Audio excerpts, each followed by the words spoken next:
आज दोपहर एक भयानक विमान हादसा हुआ जब एयर इंडिया की एक अंतर्राष्ट्रीय उड़ान अहमदाबाद से लंदन के लिए रवाना होने के चंद मिनटों के भीतर ही दुर्घटनाग्रस्त हो गई।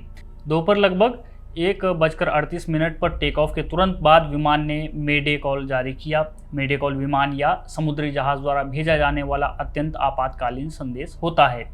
विमान में कुल 244 लोग सवार थे, जिनमें 232 यात्री, 2 पायलट और 10 क्रू मेंबर शामिल थे। फ्लाइट में 169 भारतीय नागरिक, 53 ब्रिटिश नागरिक, 7 पुर्तगाली, 1 कनाडाई नागरिक शामिल हैं। हताहतों की संख्या का आधिकारिक आंकड़ा अभी जारी नहीं हुआ है, लेकिन प्रारंभिक रिपोर्टों के अनुसार दर्जनों मौतों की आशंका जताई जा रही है। यह तो हुई घटना की बात, लेकिन इस दुख की घड़ी में भी ऐसे भी कुछ लोग हैं जो इसे खुशी के मौके के रूप में देख रहे हैं। कहा जा रहा है ये भारत पर खुदा का कहर है। कौन है ये लोग? अगर आप किसी भी न्यूज़ चैनल की लाइव रिपोर्टिंग के कमेंट बॉक्स में जाएंगे तो आपको स्वयं इनका परिचय मिल जाएगा। कुछ का परिचय हम दे देते हैं, आप खुद पहचान लीजिए। ओसामा ये लिख रहे हैं सुकून मिला। फैक यसीर लिख रहे हैं मज़ा आ गया।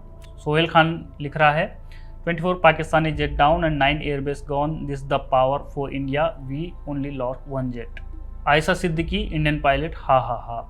असद सलीम हा हा रिएक्ट कर रहे हैं। मिनाल खान लिख रहा है चलो अब पाकिस्तान पर इल्ज़ाम लगा दो। आयशा सिद्दीकी लिख रही है राफेल की तरह ये भी गिर गया। शहबाज शरीफ नाम से एक अकाउंट है, वो लिख रहा है India is famous for plane crashes, Abhinandan Rafale ha ha हा। एक अवैज महमूद है, वो लिख रहा है राम KMKC। जावेद लिख रहा है इस प्लेन में दामोदर दास नरेंद्र मोदी जी भी सवार थे। सूत्र ये हमने आपको कुछ एक बताए हैं। आप अगर सोशल मीडिया में जहाँ पर भी देखेंगे वहाँ आपको इस तरह के कमेंट्स और हाहा रिएक्ट करते हुए दिखाई देंगे। सवाल ये है कि इंसानियत क्या इतनी सस्ती हो गई है?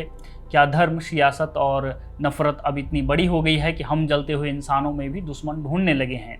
हाथ से मजहब नहीं देखते, इंसान जलता है और अगर उस आग को देखकर कोई तालियां बजाता है तो याद रखिए वो सिर्फ दूसरों की ही नहीं अपनी इंसानियत की भी चिता जला रहा है। आप ऐसे लोगों के लिए क्या कहेंगे? कमेंट बॉक्स में ज़रूर बताइएगा। बने रहिए हमारे साथ, देखते रहिए द पैम्फलेट।